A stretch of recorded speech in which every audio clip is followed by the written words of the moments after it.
¿Cómo me atrevo a afirmar que la independencia mexicana fue un proyecto fallido si dejamos de ser una colonia de España? Bueno, lo primero es que tenemos que recontextualizar qué buscaba la independencia en México. Y a pesar de que puede haber muchos debates, en esencial aquí voy a apuntar a que aspiraba a garantías y derechos que se habían dado en la Corte de Cádiz, que se había derogado y que también estaba muy influenciada por la Revolución Francesa, esta idea de la libertad, la fraternidad, que instauraría el derecho del pueblo, el voto ciudadano, etc. Y por eso es un proyecto fallido. También va a ser un proyecto fallido al momento de construir la idea de nación.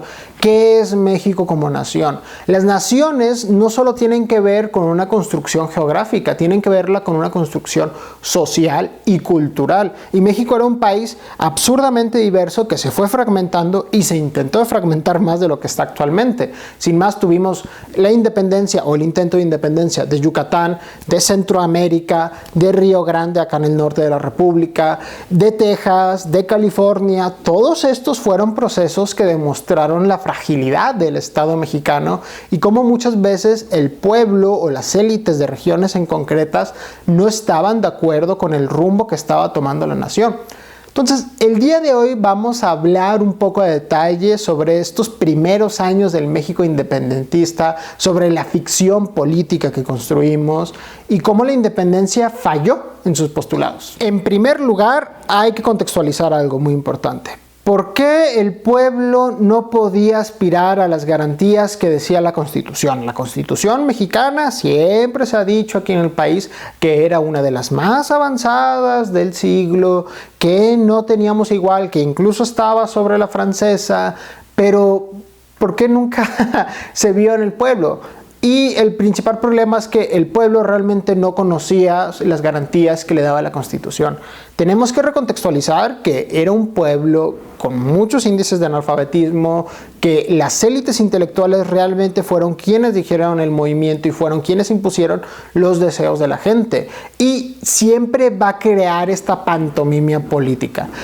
El pueblo votó por Santana, el pueblo votó por Benito Juárez. Cualquier presidente supuestamente lo vamos a ver a un nivel muy constitucional que se legitimaba por el voto del pueblo, porque hubo esta transición. Antiguamente los reyes se legitimaban a través del poder divino y la república vino a decir no, el pueblo legitima a sus gobernantes. Entonces un presidente que no tenía el respaldo del pueblo no podía tener la legitimidad de gobernar realmente. El problema es que la gente no iba a las urnas, no votaba, o si votaban realmente no sabían quiénes eran los candidatos, qué postulaban, por qué. Esta lucha entre liberales y conservadores tan grande que había no era parte del pueblo realmente, era parte de las élites intelectuales, y al igual que antes las élites intelectuales elegían a los virreyes o cargos muy específicos. Bueno, el virrey era elegido por España, pero tenía que ver con unos juegos de política y de presiones. Ahí hay unos factores importantes, pero así como las élites elegían a ciertos funcionarios, incluso durante las monarquías, en la República Mexicana en sus primeros años, e incluso actualmente un poco todavía, tiene que ver con este rollo de quiénes tienen la capacidad intelectual de decir estos. Por eso, cuando vamos a ver durante los primeros años, 30, 40 años de México, que están, que si los conservadores, que si los federalistas, que si los centralistas, están constantemente luchando por el poder, pues la realidad es que a ver quién tiene el ejército más grande para imponer a sus dirigentes. Y entonces no es el voto del pueblo, no son estas garantías que supuestamente peleamos, y todo existe dentro de la pantomimia política. Esto también va a pasar durante el Porfiriato. De hecho, muchas de las exigencias que se dieron durante el Porfiriato fueron también las de la independencia. El reconocimiento a ciertas clases sociales, la igualdad de estas clases, la distribución de tierras, el reconocimiento real al voto. Todo eso fue realmente un proceso de la independencia. Durante 100 años seguíamos exigiendo las mismas cosas. Y muchas de estas cosas todavía las podríamos exigir en la actualidad. México es un estado fallido. Durante toda su historia ha fallado el momento de dar las garantías que da la Constitución a sus ciudadanos. Otro factor muy importante es algo que ya venía diciendo, que México es un país muy complejo a nivel social, cultural y político. ¿Cuándo empezó México como nación realmente? Empieza con la independencia, empieza en el proceso de colonización, empieza en la época precolonial, y cada autor va a tener diferentes interpretaciones de esto. Hay gente, por ejemplo, que dice que México no se entiende sin la llegada de los españoles. Entonces, realmente la construcción o la idea que debemos de tener de México empieza con el proceso de conquista. Porque la aculturación, México es un país criollo, es un país mixto, no es un país solamente de indígenas, no es un país solamente de españoles, es un proceso en donde ambas culturas chocaron y crearon una nueva. Entonces, hay quienes van a decir que México es eso, hay quienes van a decir que no, que México sin los indígenas, que realmente esta era parte de su tierra, de su nación y que solo fue un proceso extensivo toda la colonia, no se entiende como nación, ¿no? Y hay gente que lo va a decir que solamente es de la independencia, que a partir de entonces vamos a entender México como tal. Esto es un debate tan importante que, si se fijan, actualmente en México existe una distinción muy clara entre el norte y el sur de la República. El sur se dedica a cosas, el norte a tal. Y tiene que ver también porque allá hay un proceso cultural muy diferente, se vivió en comparación al norte. El norte es teóricamente más criollo, lo voy a entrecomillar, y el sur es más indígena, y por lo tanto, pues cada uno se va a identificar que su idea de nación y su concepto tiene un origen distinto. De la misma manera, durante México independiente está este problema. ¿Y quiénes construyeron la idea de México? Fueron las élites, no fue el pueblo como tal, sino que fue un grupo selecto muy reducido que probablemente representaba menos del 5% de la población, que dijo: esto es México, estos son las cosas que buscan los mexicanos. Cuando pues, la gente que tenía acceso a las ideas de la Revolución Francesa eran tan pocos y el pueblo no tenía una comprensión de lo que realmente se estaba exigiendo, peleando, es muy claro en que no pelean por esos derechos después o simplemente lo ven como la pantomima política que hacía. Esto también va a pasar en el Porfiriato.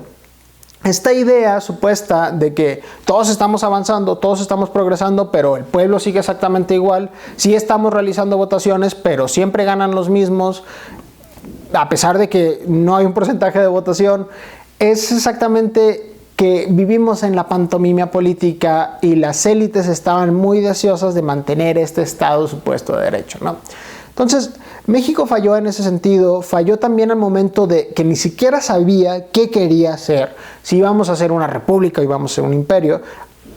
El primer gobernante después de la independencia, tenemos que recordar que fue un emperador, y hasta que lo depusieron se hizo la república, y luego estábamos peleando entre si éramos federalistas o centralistas, porque no teníamos un proyecto de nación claro. Y entonces estaba en esta constante lucha, que si cambiamos, que si no, que si somos un estado laico cuando llega Benito Juárez a mediados del siglo XIX, vamos a tener todavía este proceso, que vamos a estar en esta constante contradicción de qué queremos como México. Y llegamos al extremo en el que México todavía quiere ser un estado laico durante el Porfiriato, como que tratamos de ocultar este debate. Después se van a dar las guerras cristeras ya en el siglo XX, y eso demuestra cuando el pueblo ya tiene más representación y ya tiene una noción y conciencia política más amplia, porque también aumenta la alfabetización y la educación, que es vital para que el pueblo entienda sus derechos, pero también sus obligaciones. Y a partir de precisamente de que se empieza a ampliar la educación entre el pueblo, vamos a tener que en las guerras cristeras, pues bueno, van a ser movimientos en los que el pueblo se vuelve a levantar en armas, en los que se da una lucha muy intensa y en los que se busca mantener el estatus de la iglesia, algo que supuestamente ya veníamos desplazando y deshaciéndonos desde Benito Juárez, ¿no? O sea, ¿cómo es posible que realmente viviéramos dentro de todo esto? Bueno, es porque México falló, porque la independencia mexicana pretendía hacer muchas cosas que no lo logró ser, que seguíamos siendo un país gobernados por las mismas clases políticas, con los mismos familiares, porque vamos a encontrar mucha continuidad en los pueblos, en las ciudades, de gentes, familias importantes que fueron los líderes de los negocios y de las finanzas, de todo el dinero de ciertos estados, van a seguir siendo los mismos desde la independencia hasta el porfiriato. ¿Por qué? Porque realmente no se desplazaron, porque fueron muy pocas las nuevas familias que surgieron a partir del proceso de independencia. La igualdad social no se dio. Ese podría ser el mayor resumen de toda esta pequeña plática que estoy dando. La igualdad social no llegó al pueblo. Y entonces la independencia falló, porque uno de sus objetivos era lograr esta igualdad, era lograr este Estado de Derecho, era llegar cada vez a más gente, y seguía siendo la misma élite política. Por eso lo he repetido tanto durante el video, pero quiero que quede muy en claro, ¿no? Pero bueno, yo creo que hasta aquí podemos dejar esta pequeña discusión, que se podría durar durante horas y hay 1000 aristas a tratar, pero creo que voy dando retazos y te puedo dejar un poco de pensamientos y de nuevas ideas. Espero que te sirva el video. Si te gustó, dale like, compártelo, ya sabes, me ayuda muchísimo eso, y suscríbete al canal. Espero que te haya gustado y nos vemos hasta el siguiente.